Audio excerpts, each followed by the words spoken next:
are back for another preseason edition of the Jackrabbit Illustrated podcast here.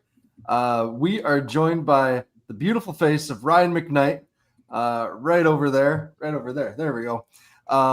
Ryan, great to see you, man. How the heck you doing? Awesome. How about you guys? Thanks for having me on. I really appreciate it. It's been a few years, so I really appreciate you letting me come on and join the Jackrabbit Illustrated Legends, the podcast itself. So I appreciate it. Oh boy! Wow. Okay. No, he knows. Do you have that check ready for him already, Matt? Or? Yeah, right. We'll get into that in a little bit here. We'll get into that, how we support Jackrabbit Former Players Association. So before we get into that, though, we have to thank one of our sponsors, the title sponsor of our show this year, and for the last few years, the Kubota Dealers of South Dakota. Just went out yesterday, mowed my yard a little bit, got that looking good again. It's a never-ending battle right here.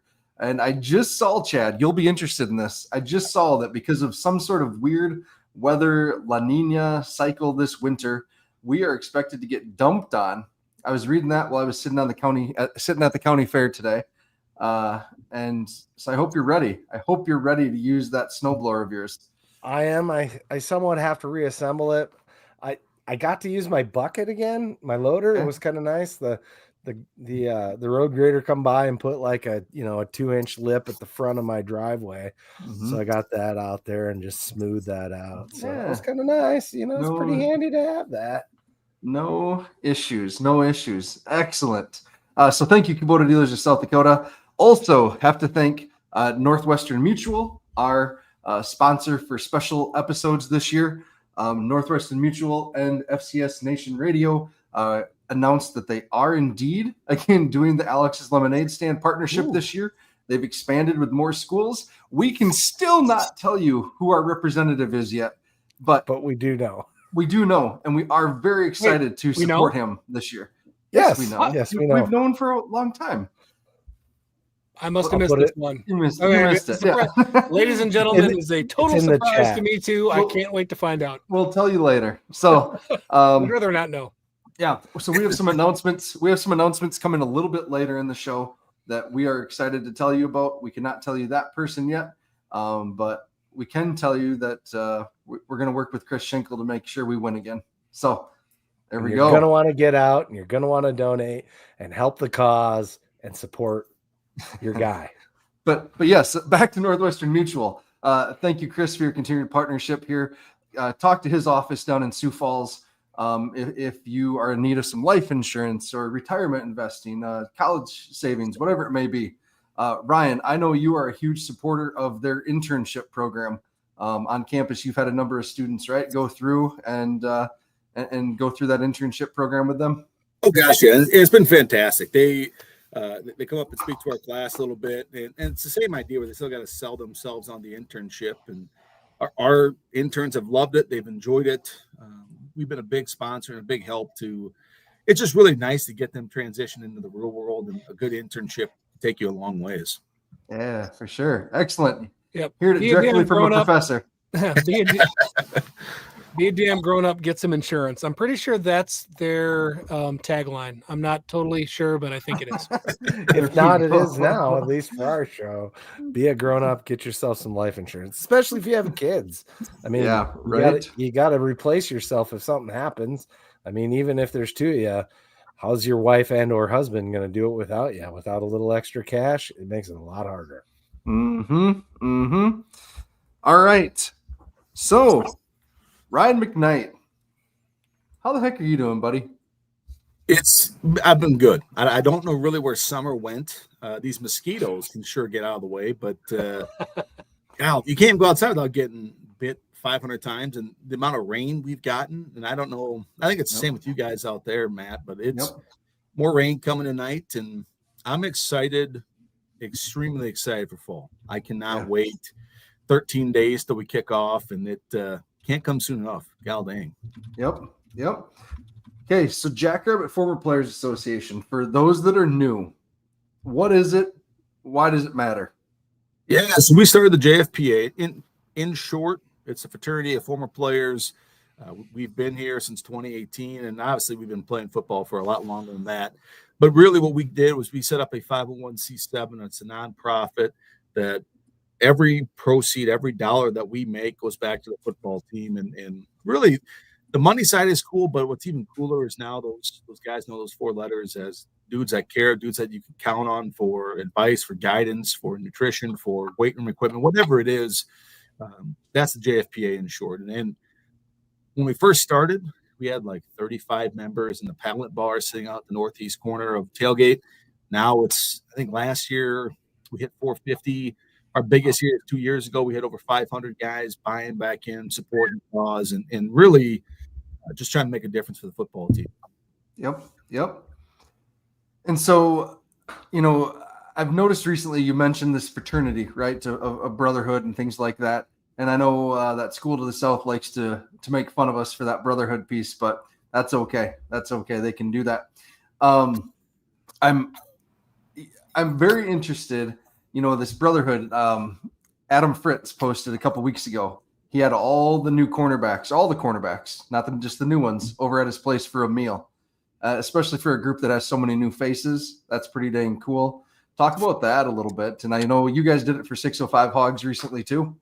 It's cool. And Fritz has been talking about this for a while. And shout out for him to take the initiative. He just had his second kid, and life's been a little bit crazy for him. But he brought all the cornerbacks down, fed them some good steaks and potatoes and green beans. And it kind of kickstarted all the rest of the JFPA board and the chairs to say, okay, let's do something as well. And so we fed the 605 Hogs, the tight end university. They went through we bought 3 huge briskets. After we cooked it, it was 41 pounds. We bought 4 huge racks of beef ribs, a whole bunch of random sides. And in short, what was cool is you start to see these young guys. Now they start to recognize who we are. It's a good home-cooked meal during fall camp, which no matter what, it still sucks. And so now they have a good home-cooked meal. You see a whole bunch of old linemen and tight ends come down to help support it. Even tomorrow, the quarterbacks, shout out to Taryn Christian, Austin Sumner, Dan Feldheim. They bought a whole bunch of steaks. They're feeding them as well. And huge shout out to Fritz for letting us use his big shed outside of Flandreau exit there. But all we're trying to do is, one, show that we care, feed them a good home cooked meal, but show them too that, this is the standard. Like once you get done, you're going to buy back in, you're going to join up, and you're going to help cook these meals and just meet these guys. They're really, really good kids, good young men, good character kids. And it's been fun. It's been, my trailer's been kind of a catering trailer for the last couple of weeks, but it's been fun. I've enjoyed it. Ryan, I'm so excited to see every coach that's come through has been behind the JFPA, but I really feel like Dan is so seriously bought in, and hell, he was a member when he coached for another FCS team. Yes. Right. So I just, the way that the current players, this gets formed and a ton of former players rally around it. And we're like, hey, this has been missing. This is so cool. But now you've got guys that are going to be joining that were aware of it while they were playing, and having somebody like Dan kind of lead the way and help them understand, like, hey, this is a big deal. This is going to impact the rest of your life being part of this fraternity. I'm excited to see what that does. Like, there's going to be, to me, I feel like there's going to be an exponential effect as we go on going forward here. Does that make sense? 100%. And he's been bought in since day one. And, when he was down at Vanderbilt, when he was at Northern Illinois, when he was out at Idaho, he's always been bought in. Same with Coach Lujan. It's remarkable to have him be here, to see that there's nowhere else out there that has what we have, where the guys just want to help, want to make a difference for you. And the other day we fed the entire team, and we had about 10 of our old guys there, from Lee Lundy, Dave Larson to Mason Lyseth, myself, and a whole bunch of other dudes. And Dan he got the boys jacked up. It was kind of intense. We came in to introduce ourselves. They were all banging on the tables, yip yapping, screaming. It's like, I don't know if they're going to eat us or what they were going to do. That's awesome. Oh, very cool. You touched for a second on your trailer becoming basically like a catering cart. Did you tell me maybe you got some other news along those lines for the JFPA? What's coming down the pipe there? And huge shout out to Mason Lyseth and his cousin Davis Lyseth. And you'll see something at Tailgate this year that it's the largest smoker in South Dakota. It's massive. Oh yeah. It is. I'm learning so much today. We've been trying to keep it hush hush just because like the designs and It's bluey for Dallas. it's Informative.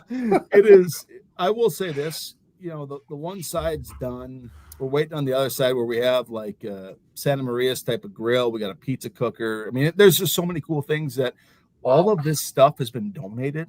And I think that's the biggest impact is we got dudes from all over saying, hey, I got this, I got that. I got the welding expertise. I got this trailer, and it's been awesome. And wait till you see that sucker come out, because it's going to make our life a lot easier for cooking wise, because usually we had to use 7 different Traegers, a bunch of different smokers, and just trying to get everything lined up. And now we got one big cooker for it, and it's going to be really cool when you see it out at Tailgate. Awesome. Getting back to Dallas's question about this kind of building on itself now, I think back to I think it was Tucker, right after his last game. He was like, "I can't wait to pay my JFPA dues now," or whatever it was, something with those lines. He's right? such a dude. Awesome dude. And so he buys in every year. No questions asked. He buys in. And what's actually cool about him too is he'll hit me up. Hey, do you want some gloves? You want whatever you could auction off? You want tickets? And it got to the point now where it's like, that is freaking awesome. And kind of going on your point, Matt, is historically speaking, since we are a 501c7, you can't use it for tax deductions. And this is getting into legals of it a little bit. But now we actually have an arm within the foundation of a C3. So that way, if you do need the tax write-off, and I know talking to Mason McCormick and talking to Amar Johnson, some of these guys who actually do want to make a contribution that would help them, what better way to give it back to the JFPA from a tax deduction side? So that's what's there's just so many cool things that are happening because that's awesome. Guys care. Guys really care about this. Yeah. Ryan, taking you back just a little bit, because you mentioned Amar and we just talked about Tucker.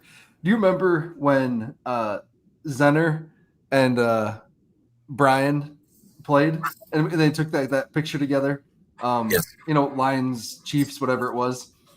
And like, holy cow, how cool was that? That we had 2 guys in the NFL like taking a picture together. And now it's a weekly thing where there's Jackrabbits playing Jackrabbits, and that preseason game with Amar and Zay and Tucker all taking that picture afterwards. Like, man, it's just cool.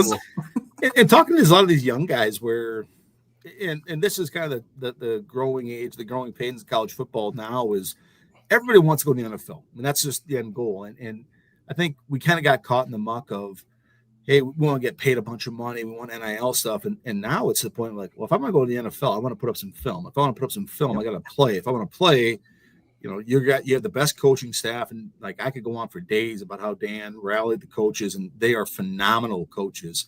But now if you want to go to the NFL, you come here and you start for 2-3 years, you put up some film.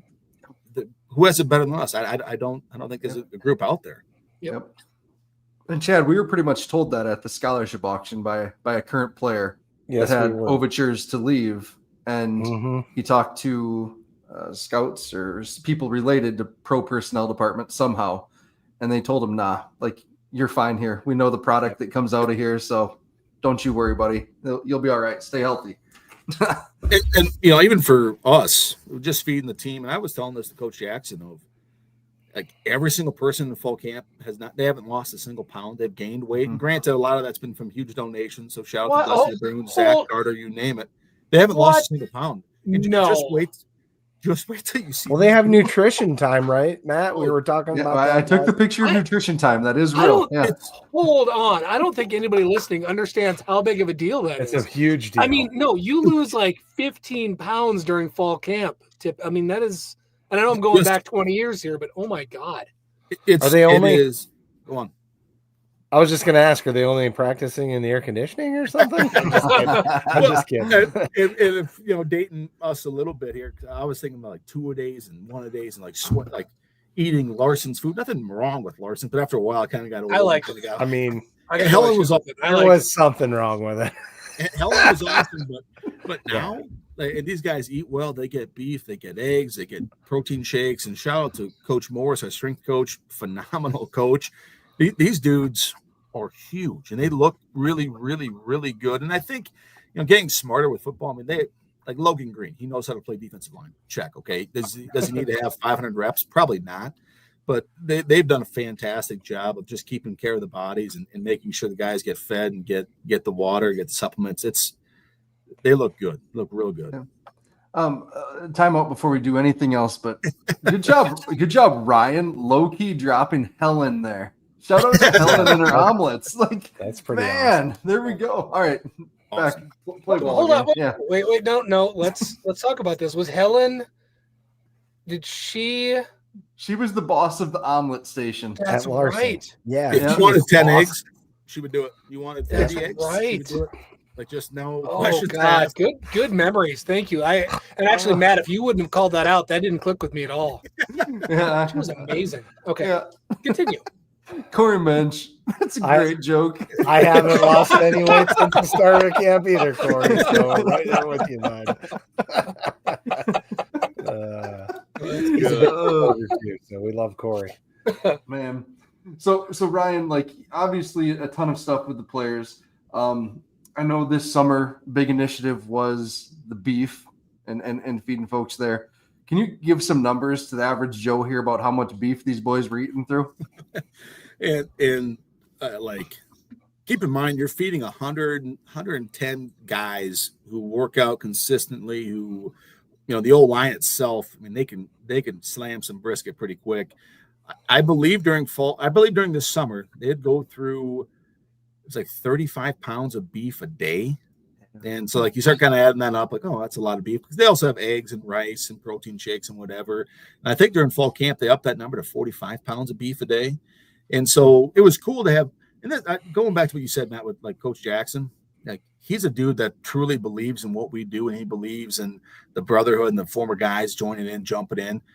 The biggest thing for him, and at least for our sake, was like, he would come out and say, hey, this is what we need. Who can help us? What do we got to do to help this? What do we got to do to? And sure enough, as soon as you give us a number or a goal, there's dudes everywhere that are willing to help. And that's what was crazy. It's like guys from all over. Hey, I got a cow, I got a pig, I got whatever. And it's been streamlined to the point where we bought 3 huge deep freezers. One broke, but we have two huge, like, monster deep freezers that they use. And shout out to Jason Melcher from Ace Hardware doing giving us Blackstone griddles and just having them cooking them up. It's cool. And so, yeah, the boys house some beef every day. That's awesome. Hey, Ryan, we're going to keep talking to you, but Dallas, do you want to do a read for Renegade? Ooh, I'm not prepared to do a read for my own thing here, but I am excited to be a sponsor. I appreciate their opportunity to do it. So for anybody that doesn't know, I left a killer executive job at the end of last year.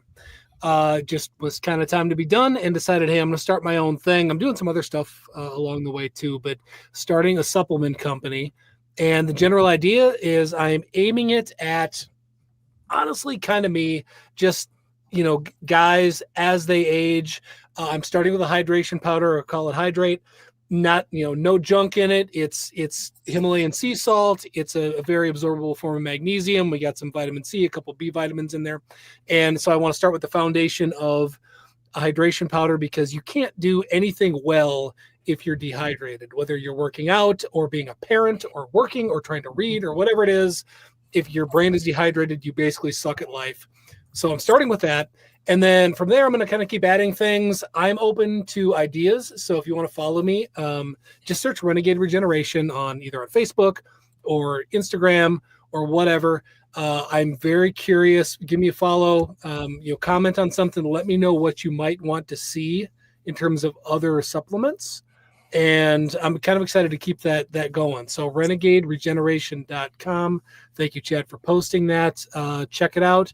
And, we got quite a few people watching live right now. I posted some stuff today, and I saw some orders come through, and there was at least, I think, 5 or 6 orders that I know from JI. Josh Hoffman, you were one of them, from JI followers that placed orders today. Could not appreciate it more. Thank you. Awesome. I got to order some more too. This last week I at got the it county too, fair 'cause you here got a has special. drained me. Yeah. I do. Okay. So sorry, real quick, not to drag this on. Amazon, I'm going to continue to drag it on. Amazon completely screwed me over, basically kicked me off of their platform, saying that I was paying for reviews, which is complete bullcrap. I did not. and I can't do anything about it. So now I can sell on my website, but ship from Amazon. So instead of having to ship everything back to me and paying for that or paying them for storage, in the next week, I'm actually doing 30% off on my website, and I can ship from Amazon and clear that out. So again, appreciate the support. Thanks, everybody. Cool. Thanks, Dallas. Yep. So Click on the Ryan, link in the chat. Yep. So Ryan, we have a number of parents that watch, don't always comment and stuff. Some of them may be new with freshmen this year, anything like that. I know the JFPA and the parent tailgate merged a couple seasons ago. What can people expect when they drop in on your tailgate?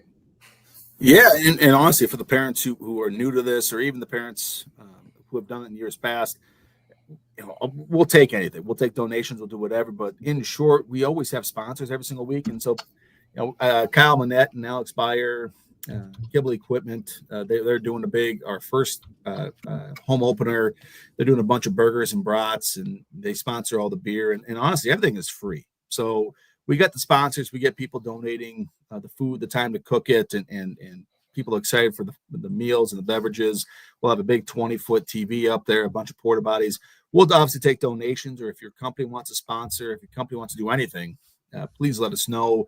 But really what we're trying to do for the parents' sake is, I know they're traveling up here, and I know I got to be pretty good friends with Ray Gronowski, and they'd come up from Illinois, and they don't have time to cook or don't have time to buy stuff or whatever. And luckily for us, we do have the opportunity to do that. And I'm just trying to make their life a little bit easier. I don't want to take anything over from them. If they have a big bake off, if they want to do a chili feed, it doesn't bother me any which way. I'm just trying to make their life a little bit easier and make it a little bit more enjoyable, so they don't have to worry as much about tailgating, about cooking, when really they're coming up here to see their son play and watch their friends play too. So it's kind of a cool thing that we took over a couple years back, just trying to make their life a little bit easier.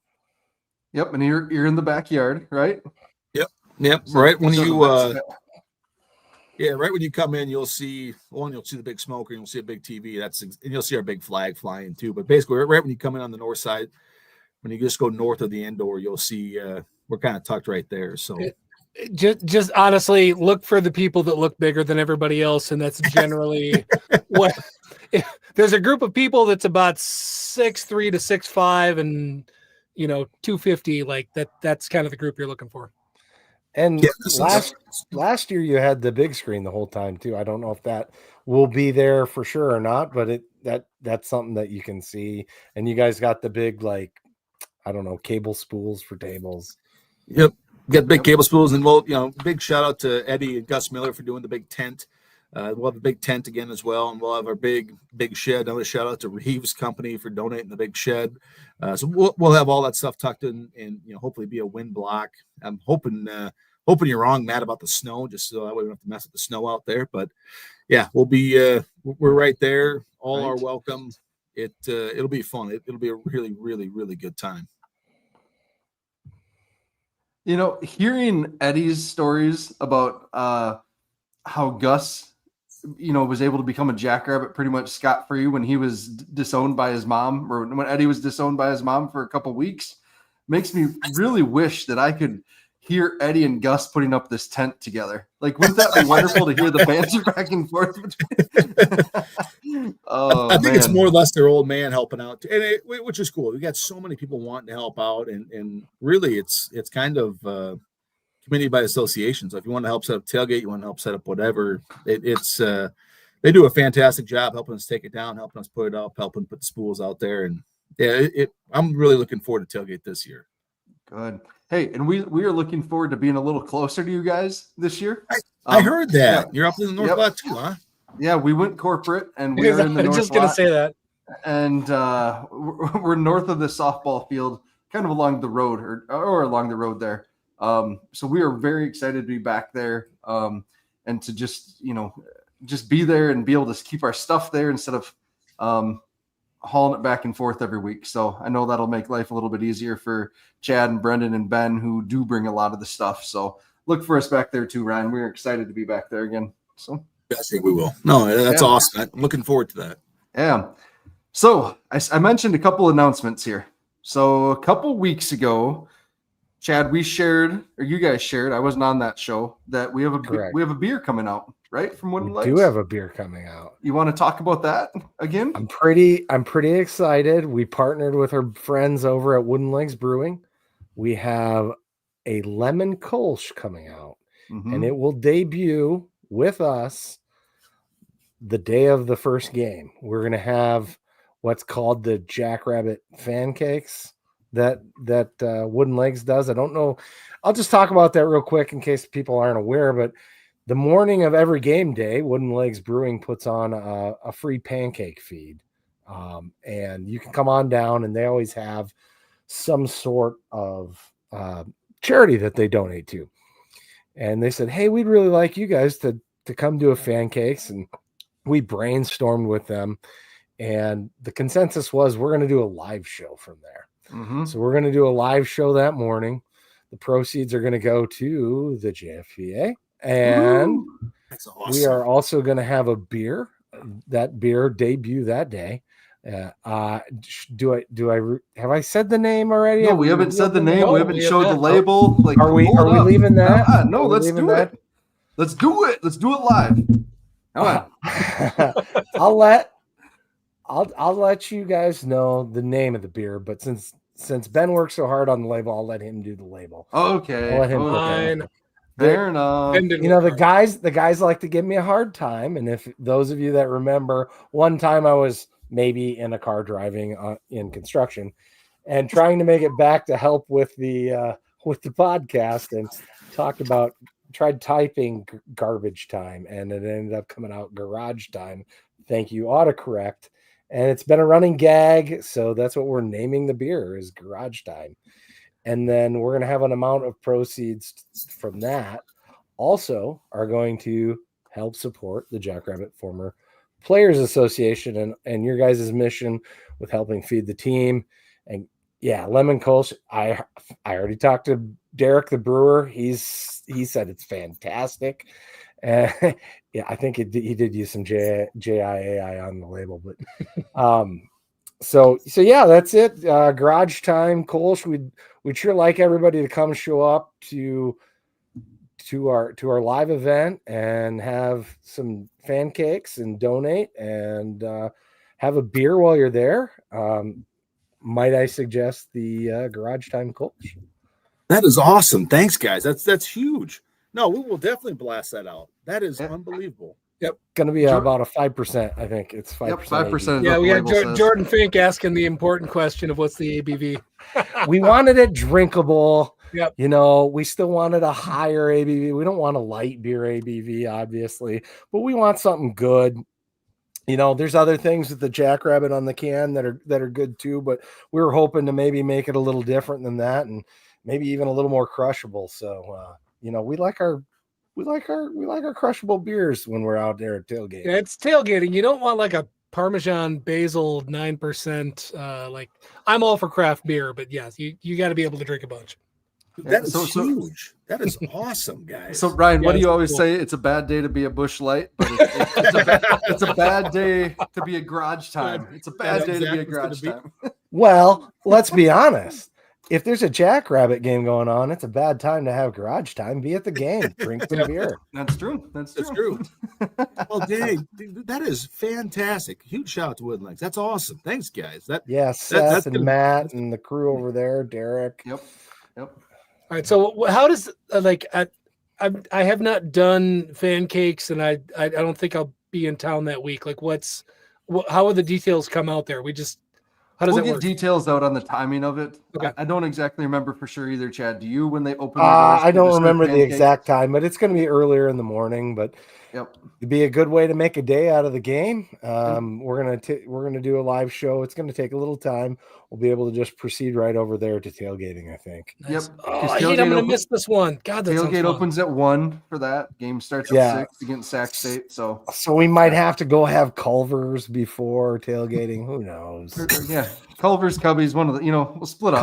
Cubbies is close. We could do Cubbies. Yep. Well, I'm guessing if we talk to Cubbies, we can probably get it on tap there too. Yep. So we're gonna have to. Yes. We're gonna try. So that is awesome. Gal, dang, that's gonna make some money too. That's gonna I be hope huge. so. We'll see. Yep. So exciting times. So that's the one big announcement. We'll let Ben reveal the label because he did work his tail off on that. So Yes, he did. yeah. So yes, yep, it's going to be in Crowlers. Yep, you can stop down at the brewery and get Crawlers, and that's what the labels are going to be on. So if you want to get a label, and trust me, they're cool. Ben did a great job. If you want to get a label, you're going to have to buy a Crawler. We'll buy a lot of those, bring them to tailgate. Count on that. There we go. Count us in. Love that. And I will be doing some beer reviews throughout the season on the podcast as part of that partnership, talking about a couple of the different beers that they have, and we'll be testing them out and drinking them. And just out of curiosity, what show? The B Team show that will be with, I think. Yeah, so. Yeah, that makes sense. Yep. And so on that live show, we're either going to have Chris or hopefully some of the athletes that he's working with this year. Can't say more on that right now. Sorry, Chris, if you're listening. But we're excited for this. We got to get together and iron out these details. So should be good. So yeah, that's huge. That's what next. Massive news. Yeah. Ryan, do you want to stick around with us as we kind of talk about some other fun stuff here? Yeah, I got nothing else going on, boys. All right. Sounds good. So we just kind of get into some nuts and bolts. Next week we have Ryan Hollett in with us, the PA announcer for the stadium. We're excited for that. We get to preview Sac State. Excited for that. But just some odds and ends here as we finish up the off season. The last 2 weeks we had Coach Eidsness and Coach Bergstrom on. Those were terrific episodes. If you wanted some audio position breakdowns, those are two of my favorite episodes I've ever done. Probably. Dude, I had so many people that I know, former players and friends and just people in the community, text me about those two. Those guys were great. Yeah. And Ryan, it's easy to see, why you're so smart about football with getting to work with Coach E and all that. So, oh my gosh, yeah, man, I felt like I knew football, but not after listening to that. Yeah, that could have been a 5-hour episode, I think. Kind of like your discussions with Coach Hahn, Chad. Okay. Yeah, well, yeah, just get out of the way and let him do the interview. Yeah, right. Hey, let's shout out this quick. Dustin Helton asks, was the JFPA the one selling the checkered tailgate bibs? Those are sick, Ryan. Yes, we are actually. And if you want them, Adam Fritz has a post. We will reshare it on the JFPA. We are selling them the checkered bib. And they look awesome. And don't get me wrong, the stripes are cool. But the checkered bibs, I'm not saying we got the idea from Dallas, but Dallas definitely helped with the idea. But it's a remarkable thing. All proceeds go to the JFPA. They go back to the team, and we're selling those. We should have some hats at tailgate. Those too. are cool. They huge shout out to Brandon Bills. They've done a fantastic job for us and some of the fundraisers we got going on. But long story short, get your checkered tailgate bibs. I think we're running okay. I don't think we have. What do we have? I think we've already sold, I don't know, $3-4 grand worth of them, and so they look really nice. They fit really well. They're a really, really good bib. Please buy them. We'll have them at pickup, or you can swing by in Brookings. I'm always down in Sioux Falls. More than willing to drop them off for you. Mm-hmm. Awesome. Then you said the hats. Where do they get those, Ryan? Same thing. They should be getting shipped here. Should be early next week. So we'll have them at tailgate. If you want to pick them up, send me a text, send me an email. I'll set aside a couple for you. We got the blue and yellow, or blue and white yellow. We got the just plain blacks. That was our golf gift, and our golf gift next year looked out really nice. Actually, it was a nice polo shirt with our JFPA logo on it. So it's kind of we'll set some aside for the JI boys. I promise you that already. So all right, got to get a big one for me. Well, if there's one group that's going to have big clothes, Chad, like this is. Well, I know. Like Corey Mensch said, I ain't lost much weight since camp started either. Yeah. And then the other thing we haven't hit on is the Burn the Ships shirts are out. Chad just ordered his this morning. A collaboration between JI and JFPA, a creative design based on, I think it was Coach Bergstrom, wasn't it? Someone that said it at the very beginning, this Burn the Ships. Chase had said it for a little bit. Yep. So really excited about that. That's on the JFPA store. Again, Chad saw it, and we are excited about that. We are fully approved to use that one, so excited. And if I could make a little selfless plug too, thanks again. It was actually your guys' idea. I think it was Dallas who sent me the logo, and we got a print on the shirts, and they came out real nice. If you give us about a week, we are redoing our full store, and as you can about imagine, I mean, there's some shirts that there's just we have to have a refresh. We got to get some new gear out there, and there's some. You heard it from me first. There's some really cool stuff coming down the pipe, and so just keep your eyes out for that. I'll leave the suspense out there. There we go. I think Ben did a lot of work on that too. Did you not? Yeah, Ben was one kind of. That's Ben. That's right. Sorry about that, Ben. Yeah. Yep. Awesome. So JIAI is paying off for Ben. You know, if that getting some real world use out of it.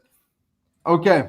So after those conversations last week, and after what we've been seeing from Matt Zimmer, kind of put together a 2 deep here.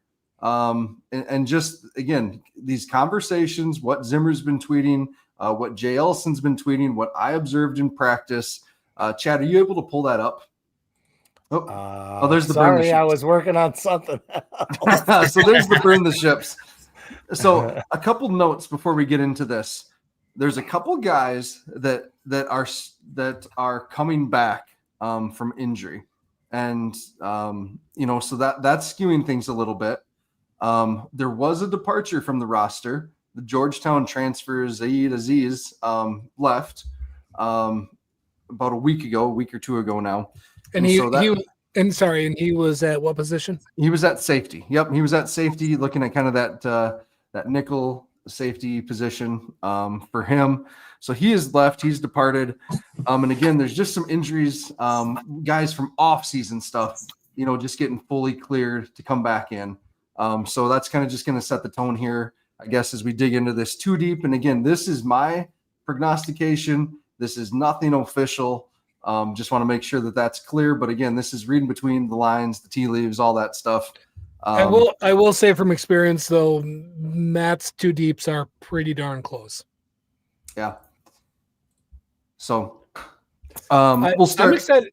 Sorry, I don't know where you want to start. I actually wouldn't mind starting with the defensive secondary once we get that pulled up, because this was in our conversation earlier today. I am starting to be very, very convinced that we're extremely deep at safety, and that could have. And I want to speculate. There's so many things that go on to why somebody leaves or whatever. So maybe I actually don't even want to infer that. But I think we're extremely deep at the safety position. You look at the amount of the guys that stayed, that had reps on special teams in the last couple of years. And also, again, we've talked about the fact that the last 2 or 3 years, there have been injuries at safety that would have normally crippled a defense that we didn't see any drop off at all. And like I said, when we were talking to Bergie, we're about to find out how deep that well actually was. And I think that it is. Looking at the guys that we brought in and who is on, this potential 2 deep. And the one that I am most excited for is actually, pull it back up, Thompson from, he's relatively local. Where's he from? Brandon Valley. Brandon Valley, thank you. Sorry. Brandon Valley Pipeline. Yeah, exactly. So and he's somebody that put his time in, was recruited here, and is, I don't know. I'm very excited for him, and I think that to me bodes well for what we have available at that position, Matt. I don't know what your thoughts are. So it was exciting seeing him get a scholarship this week. I don't know if you guys have seen that, but you need to go to Go Jacks Football Twitter account and watch that video. They gave scholarships to 4 guys that were walk-ons. And I think it's cool. We'll get into this in a little bit, but John Pica, tight end from Del Rapids, he was just put on scholarship, and he transferred up here, not being guaranteed that. Like, that's pretty cool for him to do. Yep. But back to the secondary. We'll start here at corner. I'm excited. I am excited about this group. Miles Taylor is someone that I've been pumped up about for a couple of years. We've been hearing how good of an athlete he is since he got here. He has incredible speed. We saw him really the playoffs, 2023 playoffs. We really saw him shine, especially in the national championship game against Montana's really good wide receivers. I don't know if Dyshawn was battling an injury or something at that point, but Miles played a lot. And then Jaden Oliver, transfer from Buffalo. This guy, Ryan, you've been out to practice. He stands out. Yes, he looks like a space alien. Can we just say that out loud? Okay. Yes.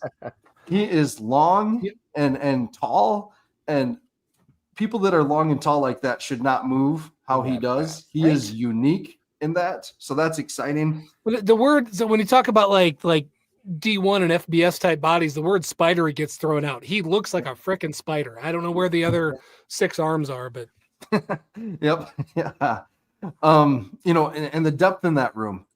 These are talented players. Aiden Dotterman has been a special teams ace for us for 2 years, 3 years.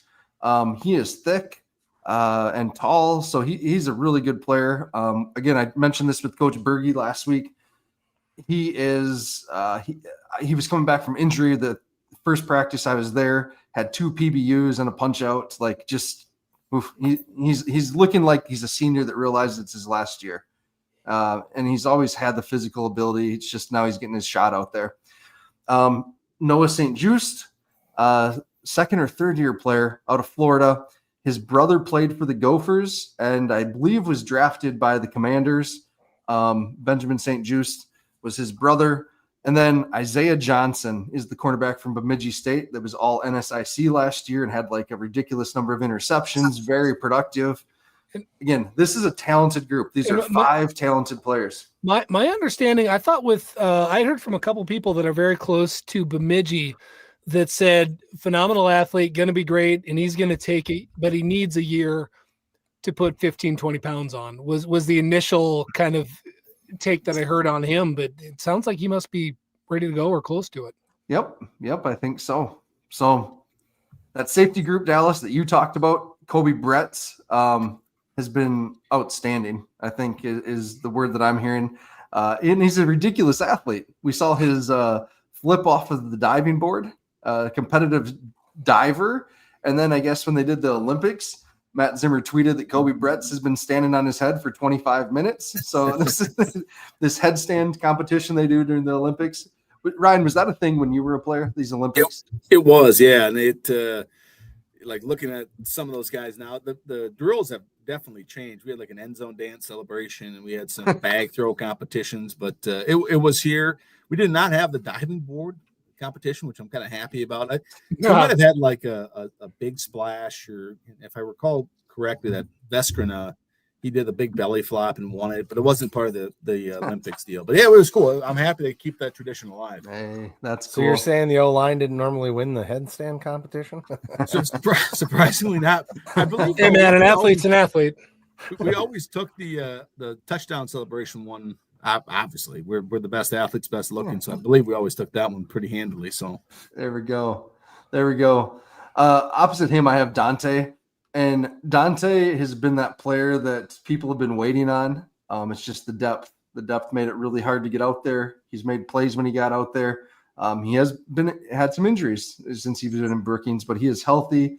Again, he's someone that the coaches have talked about of having a pro mentality around his body and making sure that he stays healthy and does the rehab stuff to make sure that he's right. So excited for him.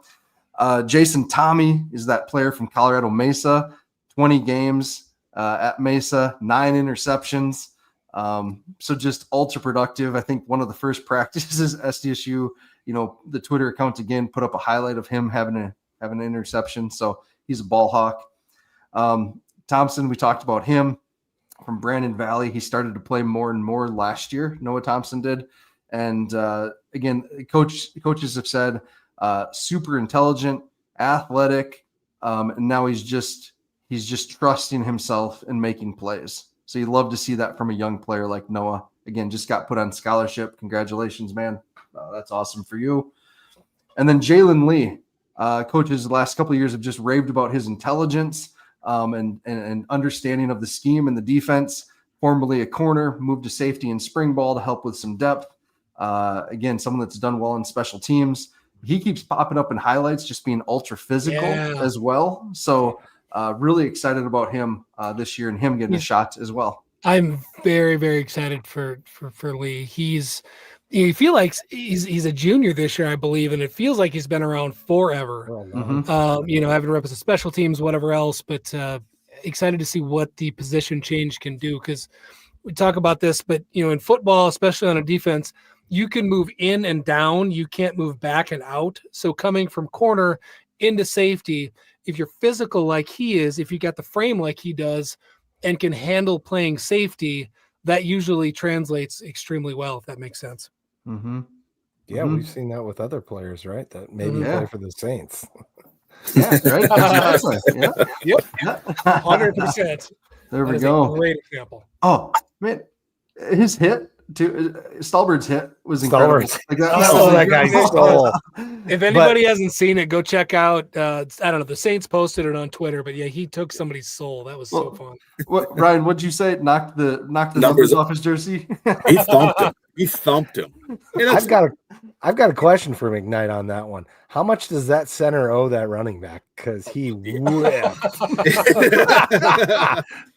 Yeah, that's when you're buying him lunch for the next couple of days, because that's a hit that he ain't gonna forget. And kudos to Stallbird. I mean, that guy can flat play. I mean, we've seen that for years, and that's on him. He's just an athlete. Yeah. Chad, stay down at linebacker. Let's just keep going through defense here. You're okay. Thanks, man. You're doing a good job. All right, the linebackers. There's 7 guys, 8 guys that I'd feel comfortable trotting out there to start. Honestly, Bowden Schuyler could be on this list pretty easily. The 2 freshmen, Price, and then the kid from Washington could definitely be out there too. So I mean, there's a lot of talent in this room, like there always has been. But I think Joe Ullman is going to be that Mike linebacker. He was voted a captain. The coaches just continue to talk about his knowledge again of this defense and his communication skills. And he just, last year we saw him play. He played really well in the game where Bach got ejected, on the first play of the game. And God, I'm still salty about that. That was such BS. So how many guys, when they did their camp interview thing and they said, all right, who's the best player on the offense? Who's the best on the defense? How many people said Ullman? Like, it was a bunch, wasn't it? Yeah, like you're right. Yeah, like basically everybody. Like, that was the assumed answer. So that fans, that should be very exciting. And then the other thing I wanted to call out that we talked about with Berge was, while these are all new starters, none of these names are new, and that's cool. I love that. And again, talking to these position coaches as well, they're going to follow a similar pattern to what has happened the last few years. Is they want to get these guys rotating too. Unless someone gets like on a heater, these guys are going to be coming in and out at the linebacker spots, at cornerback, at safety. So don't be surprised if you see some platooning and things like that. At the will, Colin McShane. So McShane, left the team last year. He, for whatever reason, if he was dissatisfied with playing time or whatever, he stepped away. And he was ready to be done with football, it sounds like. Came back. Berge told us this story last week. Came back and has really found his love for football again. And, man, that practice I was at, he was laying the wood. Like, he was bringing the intensity and the passion. So, again, I'm just excited to see him play, because he's another player that I think, Ryan, like coaches have been excited about him since before he signed. Right. He has. And I would even say too, when he did step away and everything was kind of going on, I knew he was still out there. I knew he was still, just from, talks in town and whatever. And so we got him connected with Dan, and same thing where like he stepped away for whatever reason. I think it was more about, he is a phenomenal athlete, a phenomenal player, a phenomenal young man, and wanted to play some more. And I do think it'll be a lot more by committee. Same thing what we've done in years past. You want fresh legs, but I think he's one to look out for, because I think he's gonna have a really, really, really good season. Did he play Mike last year? Or did I imagine that? He's been at both Mike and Will. Okay. Yep. Okay. Yep. I think, with him, I think he was listed at Mike on the depth chart last year with an or with Ullman. Gotcha. There we but go. I know this year they just want to get their best too. So Okay, cool. yeah. And then the Sam. So if Joe Ullman wasn't voted the best player on defense, it was Chase Van Tol. And again, this guy is just kind of a maniac. I've been told by multiple people he's the best football player on the team. So yeah, I don't know. This guy, when he's been on the field, has just made plays. Right, Ryan, you're nodding, kind of smiling. What do you? Oh well, I was talking to Chase Mason, saying the same thing. Like that guy knows everything about the offense. He's just a football-minded kid. He understands when to blitz, how to blitz, the body, the movement. Like he's a freak athlete. I think he could do whatever he wants in this world. He will be one that you will hear his name a lot called. I will promise you that. Yep. He's the one that made that field goal during spring ball when the coaches had to sprint. Yep. Yeah, so that was awesome.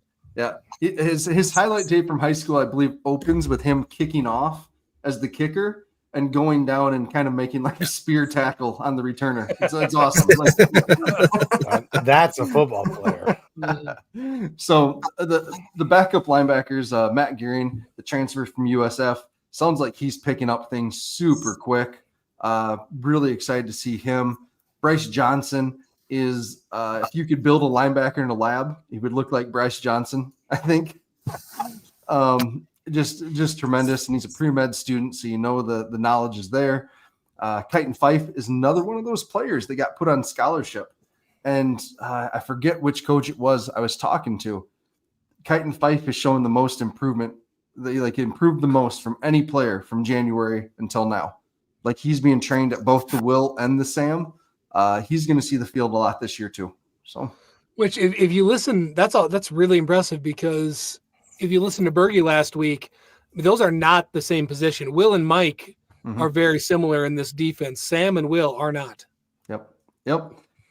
All right. Defensive front, the chain gang. We always talk about these guys. We know we like to be 10 deep. They're going to be so good. Right. Yes. These starting four, we've talked about a ton. Very excited about them. You guys want to say anything about these starting four? Dude, how awesome is it that we got guys like Claiborne, Green, Kirschman, and Ripper? They're all coming back. It's Kirshinman, sorry. We know they're a solid product, and so we're starting off with one of the best D lines in the country up front, and then we're just developing that depth as we do. And the guys spelling them, not that much of a drop off. That's what our coach told us, right? So yep. Super stoked the chain gang's gonna tear it up this year. It is, and I'd agree with that from what I've seen. I don't think there's going to be a significant drop off. We all know what Kobe Claiborne brings to the table and how fun he is to watch, just in terms of his motor, right? Like he looks different than everybody else out there from that standpoint. So that's super exciting.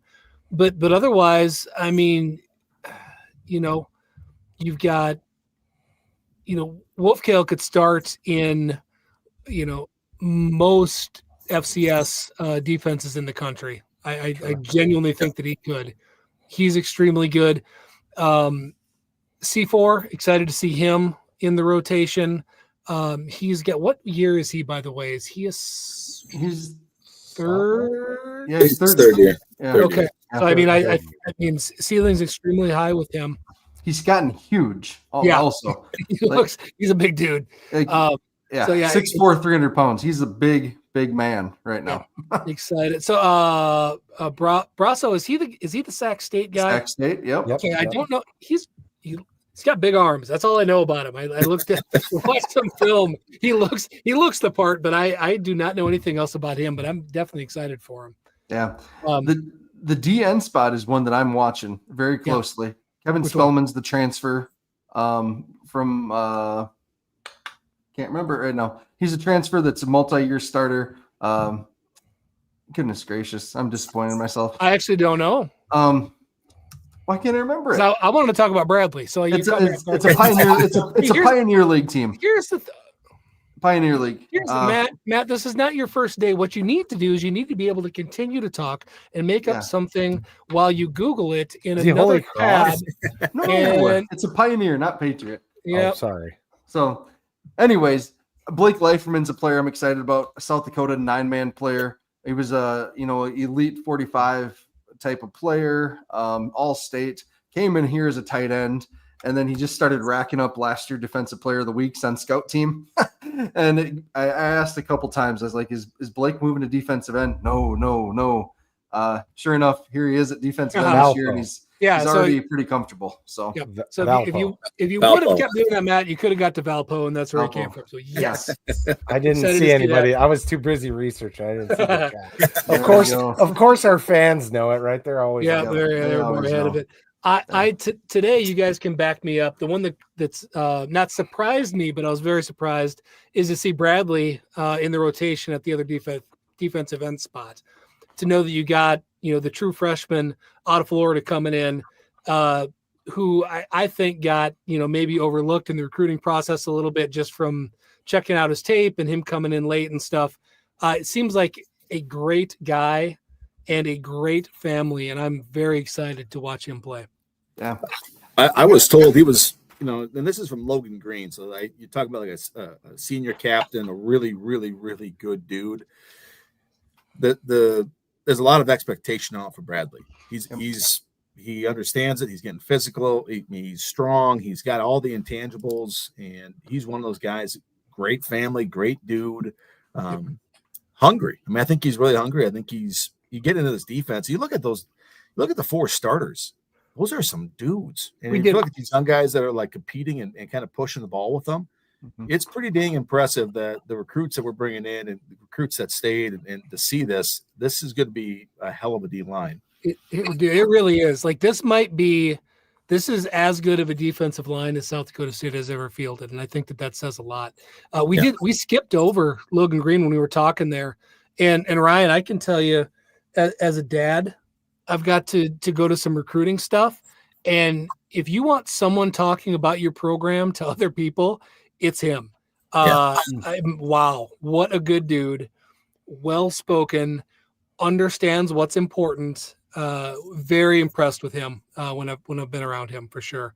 And then last one, Chad mentioned Reese Kirchenman, but like I said, we talked about him a bunch last week, but I will call it again. Ceiling, sky's the limit for Reese. He could be as good as he wants to be. That's a stay humble, keep working, stay healthy kind of a thing. But he has by far the highest ceiling of anybody in that room. Have you seen him lately too? I mean, he looks the part. He's thick. My gosh. Yeah, he put on some grown-up weight. Yep. Yeah. Cool. All right, let's go up to the 605 Hogs here. Let's talk about these boys. Woo. All right. Hey, Ryan, you lead us off here then on this. I would say this. Out of all the O-line that we've had at SDSU, we've had some unbelievable ones, whether it be Garrett Greenfield, whether it be Mason McCormick, and you look at just as a whole, you got to give hats off to really Quentin Christensen and Sam Hagan for, kind of getting, teaching by example and being a good leader and being kind of what you want in the 605 Hogs. There is a lot of pride to play for the 605 Hogs. So I'll say for Quentin Christensen, a staple of that offensive line, a captain, just an unbelievable young man, which is funny. I was just talking to him at the dinner, and he's the smallest starting O lineman that they have at left tackle. You start going to Papke and another guy that looks like a refrigerator. Yeah, he weighs, what do you say, weighed 304. Papke's like 310. Wellenbring looks like a Terminator if you ever get a chance to see the dude. I mean, he's got if he asked my lunch money, I'd probably give it to him. He's like 6'5", 315, but he's a tall center. 10% body fat or something nuts. I mean, he looks the freaking part. Kenyon Bigbo's over 315. Sam Hagan, he looks like a transformer. I mean, my gosh, his arms, he's just a big damn dude.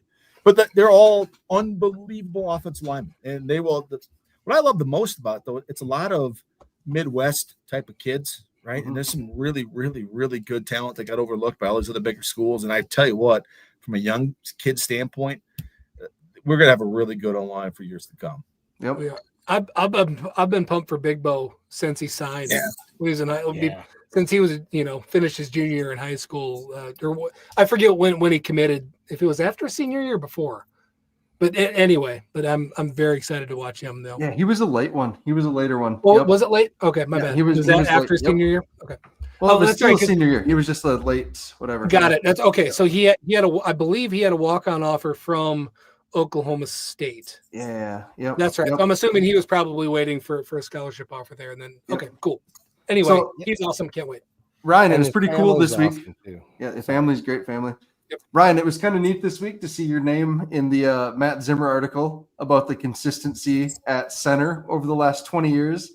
And I think you could even back it up a few years before you, even with Kevin Roebling, right? Kevin Roebling, which, again, I owe a lot to Kevin just because he taught me how to play center. Kudos to Mark Okers for I never played center in high school, and he came in, he taught me. He was kind of my big brother. Robo was that mean middle brother that I needed to learn how to play offensive line.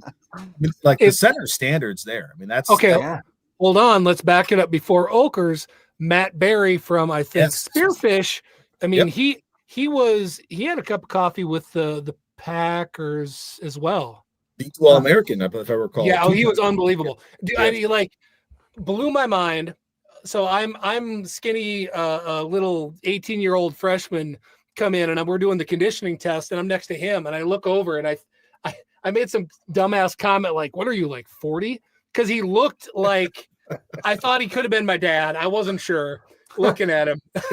And first day of pads, he tried to murder me, justifiably.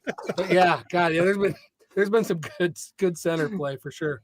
Man, that's crazy. Going back that far, how consistent Mhm. it's been, and each guy having 3 years or so. So, man, because it was Will after you, right? Right? It went Will Castle, then Nick Oni. Purcell, and then Oni, and then Wes Oni was- Gannett. Oni was there for like 14 years. It felt like Yeah. played. I think he had the start record till Mason McCormick beat him out. Yeah, I think But you're still, right. like that's the staple that you have as a center there. I mean, it's that level of standard that you got to be good. That's 100% the truth. That's cool. Didn't Castle play beside you for a while too, Ryan? Am I Yeah. right about that? So he for a couple of games my senior year, he was playing center and I was playing guard because we had to play Nebraska, and they had that stupid head up Picture. Yeah. But either which way, we should have won the game, kick the crap out of them. And that rushes for 154 yards. People don't forget 2 touchdowns call back, but nonetheless, Yeah, we beat them. You guys beat them. You We did haven't for forgot. sure. Yeah. Okay, Okay. I just was thinking about that picture. I think there's one where Will's on top of a guy and you're on top of a guy. God, that's Side by the side. one. God, that's a good Yeah. one. Devontae David, Iconic. Yep. Okay. So a couple guys, other guys to talk about. You guys did a good job on the starters there. Caden Rauch, Dallas, I'll never forget when you guys went up to Northfield to watch them play. Yep. And you said, does Northfield have a kid that's coming to SDSU? Yep. And yeah, it was Caden Rauch. And he looks the part. He's always been a big frame kid. He has a nastiness to him. And Matt Zimmer even tweeted the other day, I think, like, this is someone to watch for future years. So that's exciting to see him develop. Because again, next year Sam Hagan's graduating. We'll see where it goes from there. Nate Adams. I've talked about Nate Adams. I love Nate Adams. This is such a good dude. I also love Nate Adams. Yeah, if he doesn't start, if he him and Big Bo are competing, but I'm just thinking it's Kenyon just from what I'm hearing right now. But Nate Adams, man alive, if you can take a multi-year starter and he is your swing guard and your top backup on the interior, that's pretty cool. And then Caden Hutz out of Iowa, another one of those players that was just put on scholarship. Coaches are raving about the job he's doing. And he is making Shane better at center because he can't regress because Hutz is right there. So that's kind of exciting to have two really good young centers like that on the interior here. Yes. Daniel Furman says the human sunblock being number 2 on our depth chart just shows how deep we are. So yes, I was going to say that same thing. So you beat me to it. Yep. So let's go up to wide receiver. All right. So this group at wide receiver, again, we've heard about Ogroski, just continues to make plays. Alex Bullock, just catching everything. That wide receiver 3, Castaneda and Jack Smith. I could go either way on that. It just depends on health a little bit there too. Elijah Irvin is really putting it together. He has that speed. It seems like every practice he's making some sort of play that someone's coming away tweeting about. It's like, geez, Elijah Irvin just did this. And then Goering, just again, that deep speed, that straight vertical speed. We'll see. Like that's something that you need to be able to stretch the defense, and he's your guy for that. So excited about this group. A couple others that have just been popping up here. Joe Kaliga, the kid out of Nebraska that put up the insane numbers, the video game type numbers last year. And then Sammy Drezzy out of Kansas, just a terrific route runner. So we'll see on those two how they factor in this season. But so are they both true freshmen? Drezzy is a second-year player. Yep, second year. Yeah, Clegg is true freshman. Yep. Look how deep that is. I was going to say, I get the impression that we're going to see some benefits, and these guys are going to see the field even if they're second on the depth chart. Well, and that's what's nice about this, though, is like when I don't want to. They're much better than whatever we ever were back in the day. But if you had your starting wide receiver, if Mike Steffen got hurt or if Len Fox got hurt, and I'm not saying it was a huge drop off because we had some younger guys, but like this, my gosh, you just have so much depth that if you need fresh legs, that just helps you out so much. Now for the O-line, you don't see them rotating much. My guess is Nate Adams will get in, get some shots in there if you have some long drives, but he could easily start. He's a massive human being, great football player. But for wide receivers who are running these long routes and doing all this, they need some fresh legs. We have them. And that's what's awesome. We got so many opportunities here. It's really cool. Yep. Delaney's not even listed. Yeah, exactly. So, the person on the offense we probably don't even need to spend any time talking about is Chase Mason. But when you have that wide receiver room and the offensive line we just talked about, oh my God. That's very exciting to know what that could do for a quarterback. Yep. So yeah, Dallas just said Chase Mason. That's where we'll start there. And I think the biggest thing we've come away with this year is that this offense is going to run through Chase. Chase needs to stay healthy. Like that's the end of it right there. You have Luke Marble, Jackson Henry, and John Bell battling it out. I think Matt Zimmer did a really good summary on this competition. Marble and Henry obviously have the higher upside right now, but John Bell is that experienced presence that I think whoever's the number 2, whether it's Marble or Henry, I do think John Bell is going to be the number 3, like no matter what. Like I think he's penciled in there just because you just don't know for sure what you have with Marble and Henry yet. Like maybe I'm crazy on that. I don't know. What do you guys think? No, I think you're right. And we've seen he can throw a nice ball, a little bit more of a pocket guy would seem, but he's got a good handle on the offense, and he's got that experience. If the other guys are struggling, if they have to come in and fill in and they start struggling, you're probably going to have to sit one of them guys and get the other guy in that can, sustain the drive if that's what you need. Well, my assumption, Marble's got to be here for a reason. I can't imagine that somebody that Eidsness is familiar with is just going to show up, as a surprise without being semi-invited or, with it being designed in some form or another. But I tell you what, Bell being a senior, I would not feel uncomfortable with him taking some snaps. I mean, he's been around, he's put his time in. I think there's a lot of, comfortability there. I think there's a lot to trust. And I think if his number gets called, I think he would do just fine too. But obviously when you're talking the quarterback position, you don't, unless we're in a weird position like we had the last 2 years where you have a guy that you just is a great athlete that you need to get snaps. Like obviously you just want consistency there the whole year. Yeah. Okay. Running back. This was interesting, folks. Julius Lowridge is obviously going to be the starter. Jay Elson did a nice interview with him where he's talking about how he's viewing this room. He is so well spoken, isn't he? Yeah, God, I like that dude. I want to meet him. I like him. Yeah, he was fun to talk to at camp when I took Miles to camp.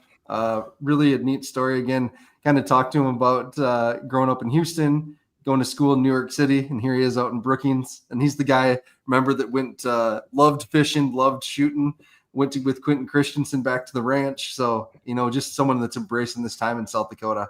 I love that about him. Just a very nice, well-spoken guy too. And again, you talked about Dallas. He's bringing along these younger guys that are in the room. This is an inexperienced room. Begeman's been here for 3 years. But besides that, it's freshmen and redshirt freshmen. So really embracing that leadership role. I have James Basinger as the number 2 right now, with Brendan Begeman being kind of that change of pace guy, is the short yardage guy in there. Basinger, guys, looks really good.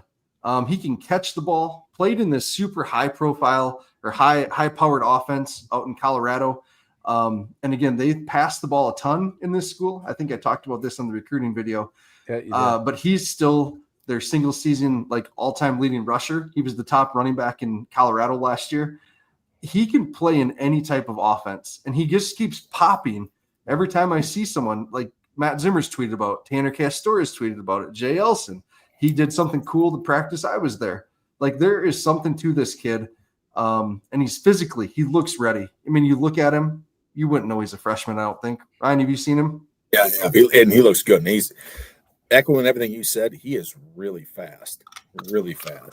And again, like you said, it's kind of a toss-up because I do think Begeman does have the experience. He's been here. It's whatever. But that's a really good running back room, just looking at it from a fall camp standpoint. So Julius is an unbelievable young man. He came up and was so thankful for the food and, talking about asking questions about joining the JFPA when it's over. And awesome. Yeah, very cool. I think Josiah Johnson, too, is another freshman. Corey Blair, we talked about space aliens earlier with Jaden Oliver. Corey Blair is a unique-looking running back. He is probably 6'4", and 210 pounds. He played tight end, played wide receiver, played running back in high school. The day I was there, I don't recall if I saw him take many reps at running back, but he did help in punt and kick returns. He is unique with the ball in his hands. Like that, there could be something there, and I wouldn't be shocked if we see him for at least the 4-game rule. Corey Blair, that being the back out of North Carolina. So that's someone to watch. I'm excited to see him too. That made me think of something I wanted to call out earlier, that we haven't really talked special teams or covered them at all. And we're almost at it. We're kind of running out of time here today. But what have we harped on today? Depth at safety, depth at linebacker, depth at wide receiver. That makes for some dang good athletes on special teams. So I think that's going to bode very well for us this year too. Yep. Chad, go back up just to tight ends really quick. Let's cover these guys. So Grayton Gannon has had a terrific spring, summer. He big season this year for Grayton, guys. Braden De La Hoyde from Spearfish. He is the freak athlete. When he signs, his track numbers are insane. He is still learning how to play tight end, but his God-given physical abilities are going to make it really hard to keep him off the field. I think he was we're talking his testing numbers were like high-level FBS numbers, right? Like, yes. I mean, he was like freak off the charts. Yeah. Yes.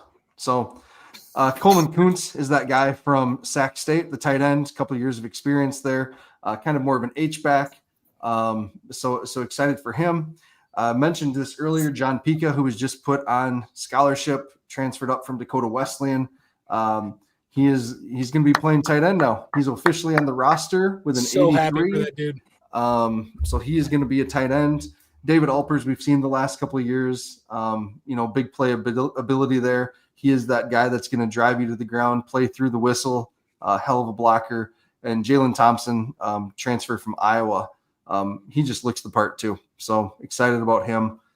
This tight end room has a lot of talent, a lot of guys there that are going to be making plays.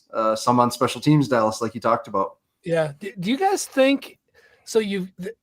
There's a ton of athletes. We got to see how it all fits together. I'm very curious to watch how this offense evolves as the season goes on, because we've talked about with Eidsness, he's able, I don't think everybody understands how good Eric Eidsness is at scheming an offense. Like, Just go listen to the interview. Guys, we are spoiled.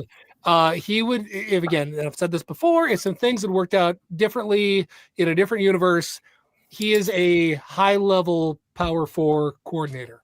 Yep. He really is. Yes.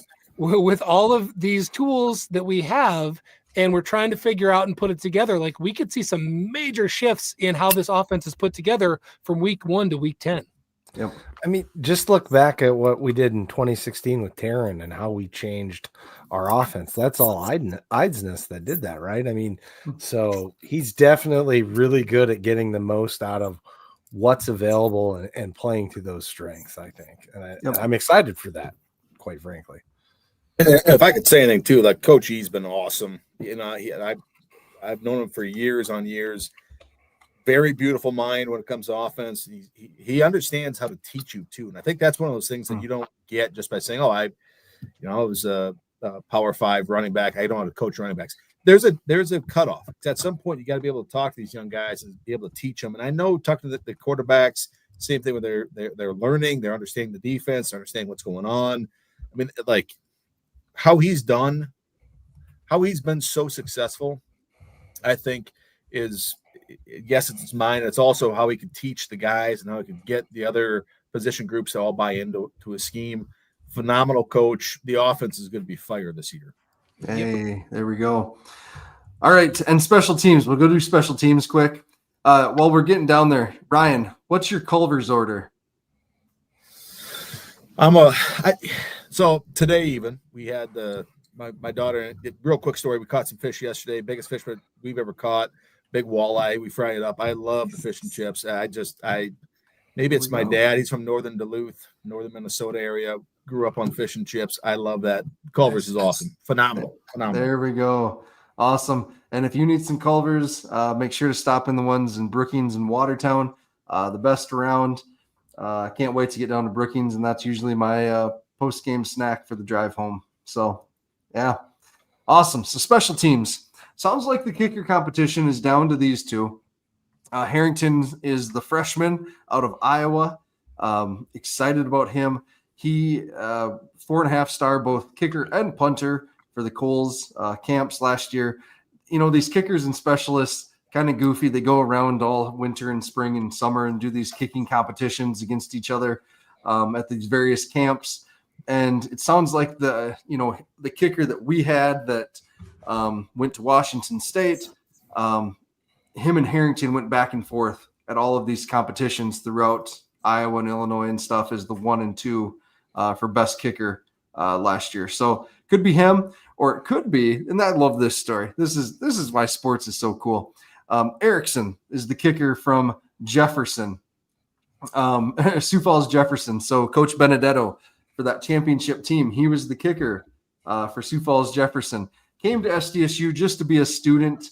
And again, they were kind of looking for someone in the spring. They didn't have a single kicker on the roster, so they couldn't practice kickoffs, couldn't practice field goals, anything like that for spring ball.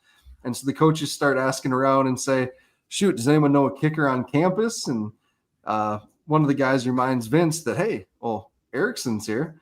And so they give him a call, and he's been lifting weights and just training in the wellness center, but nothing really special, nothing kicker-wise. He comes out and does such a good job during spring ball. He gets invited back just to stay on the team for summer. And he's in this competition right now. This is legitimate competition between these two. Who knows what's going to happen? But, man, what a cool story and a testament to that guy. There's the Vinatieri relationship, too. He's a nephew or cousin or something. Really? So I hadn't heard that. I did not know that. Yeah, so very neat. Yeah. Max Pelham, transfer from Mankato. Again, big leg there for Max. Sounds like he's been doing everything right. And long snapper, Caden Olivia. Is this his third year snapping for us? Just automatic. Can we find him like 7 more years of eligibility? Yeah, right. God, he's nice to have. So solid. He's so nice to have. He's also strong. Did he have I saw something on Twitter. He did like 1,200 pull-ups or 1,300 pull-ups or something. Yeah, something freaky. Big, strong kid. Really good kid too. Really good kid. Yeah, and I've heard him get to speak at some stuff too. It just great human for sure. Yeah. So this is again my projection. That's my projection. Maybe I'll post that for people to see. So rip apart, whatever. So Yep, rip it apart, let it bulletin board material for everybody that's not on it. All of the above. There we go. Ryan, any thoughts? No, you guys are awesome. Just keep doing what you're doing, because I know the more we get your name out there for like South Dakota State athletics, and obviously we talk about football, but it does make a difference. And as we were talking from a JFPA side, like football matters just because we care about making a difference for the young guys. And I could go on for days about some cool stories, whether it be about the gala, whether it be about the golf tournament, whether it be about whatever. But this is important. And obviously we are at the cusp of, we are an elite university. We are a high-level athletic university. We are really good at football and keep going. I do think someday we will be up at the next level. That's maybe for another story, but keep doing what we're doing, because this is what the high levels do, and this is what it gets our name out there, it gets people talking. More importantly, it keeps that message alive, and it keeps that focus alive of this is South Dakota State University. This is Jackrabbit Athletics. This is a standard we've set, and as a result, we want to keep getting better to the moon from here. So appreciate you guys. Thanks, Ryan. Appreciate that. And that, we get our fans. It's been fun to watch everybody come along. I mean, we have thousands of people that watch and listen to every episode of everything we do.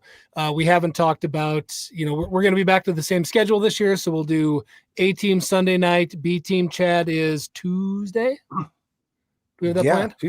Tuesdays when we do it. Yep. Scared money don't make money. Coming later in the week on Thursdays typically. Yep. And then we'll do some sort of post game. We don't know how that's going to work. I don't think yet. It's not finalized yet. Yep. Not finalized. Okay. But I think that is the plan. But make sure, everybody, if you are checking this out for the first time, please like, share, subscribe, whether it's YouTube, Facebook, whatever it is, everybody's individual accounts on Twitter. Please make sure, spread the word, helps a lot. Thank you. Yeah. And Ryan, thank you for all you're doing with JFPA and your leadership there. That has definitely changed, the program and everything, the resources you're providing there. We didn't even talk about the awesome work you're doing with these family funds for when tragedies strike. And that's something that is truly meaningful and impactful for these families. Again, tragedies and just awful. And then, just being a good dude, right? You're one of the best. So, it's fun to find Ryan out in tailgating and have a beer with him and just talk shop. And yeah, man, thanks for all you do. Can't be overstated. I appreciate it. Well, I'm looking forward to having a few growlers of garage time out at our tailgate and breaking bread that way with you guys. So, hey, there we go. Awesome. Thank you, everyone, for tuning in. Really appreciate it. And we'll have, again, another show for you next week as we get ramped up for the season. And with that, go big, go blue, go Jags.